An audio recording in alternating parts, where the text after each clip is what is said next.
Have you ever heard of Monte Cristo by Alexandre Dumas? Then you probably heard of the castle Chateau. It lies completely isolated in the archipelago of the French city of Marseille. First off, there is some really great views on the way to the castle. You are passing by many old buildings, including the Pharaoh Castle, built during Napoleon III's reign. And there is some cool cliffs also, where these people seem to have a blast. That was located just under the Pharaoh Castle. Chateau, I'm probably butchering that name by the way, is where Edmond Dantes is imprisoned after being accused of treason in the book Count of Monte Cristo. I am soon going to talk about the history of the castle, but first some quick information. The castle exists in real life and you can visit it, like I did this beautiful summer day. To get there, just take the boat from central Marseille and you are there in no time. Easy to get to. The boat ride costs just a few euros, and so does entrance into the castle. You can visit the island without entering the castle. I paid for entrance at the castle, which was totally worth it. There is also a small restaurant. It's not a fine dining restaurant, but it gets the job done. I did not film while eating because I was starving. But now let's talk history. The stone castle was built in the 16th century, and it is located on a very small island which is heavily fortified, and I understand why they chose this location. It is strategically located close to the port and therefore is a perfect spot for a fortification. It later served as a prison, and the reasons are simple. It's too far from the mainland to swim, and the currents are probably too strong. Plus, it's not really growing anything here, which makes it a very harsh environment. Not a place you want to spend time knowing that you can't leave it, and you also have to rely solely on the guards. Also, you can see the city from here, but not travel to it as a prisoner, which must have been difficult for the prisoners. I was happy to be here as a tourist and knowing that I can take the boat back to Marseille, and not having to spend years at this isolated place. King Francis ordered the castle to be built as a defensive deterrent. One time it was really close to be attacked. France was on the verge of being invaded by the Holy Roman Emperor Charles V.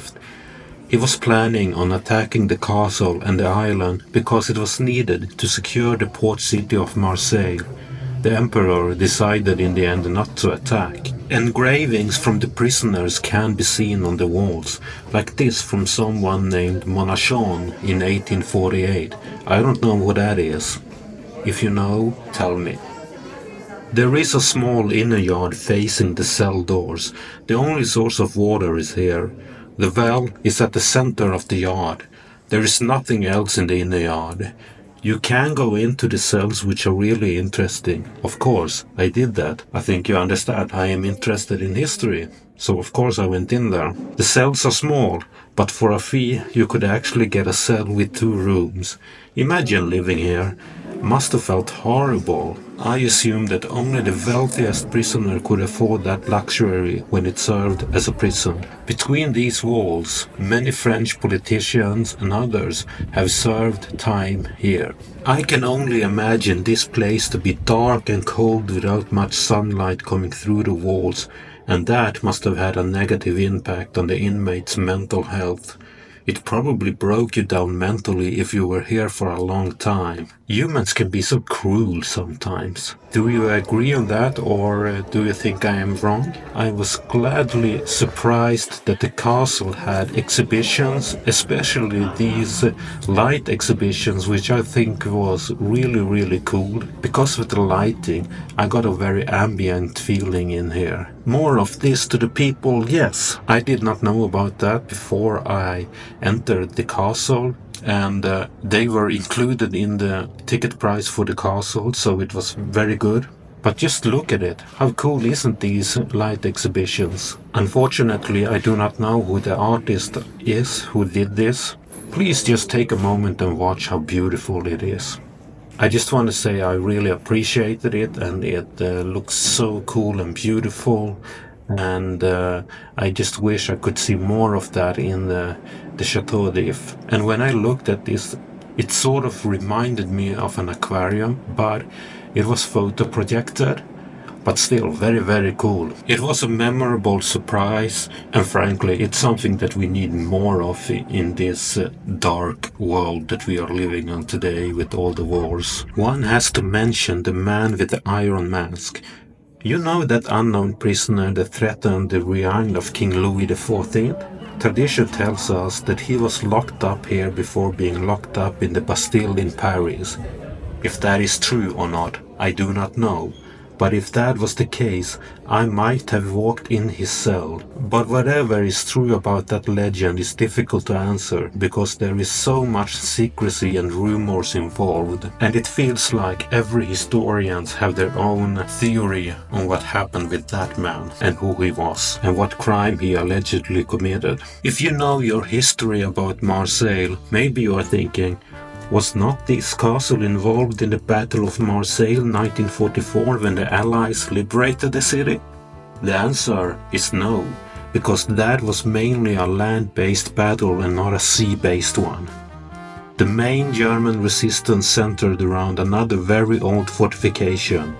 It was the St. Nicholas Fort in central Marseille and not Chateau d'If. Because of the port, Marseille was very important for both the Germans and the French resistance movement. Remember, Marseille has always been an important port to access the Mediterranean. Now, this has nothing to do with the history of the castle. It's just some interesting fact. I took the morning ferry here. That was a wise choice, because when I arrived back into Marseille, the queues to the ferry were long, and it seems to be a very popular tourist destination, and I can understand why.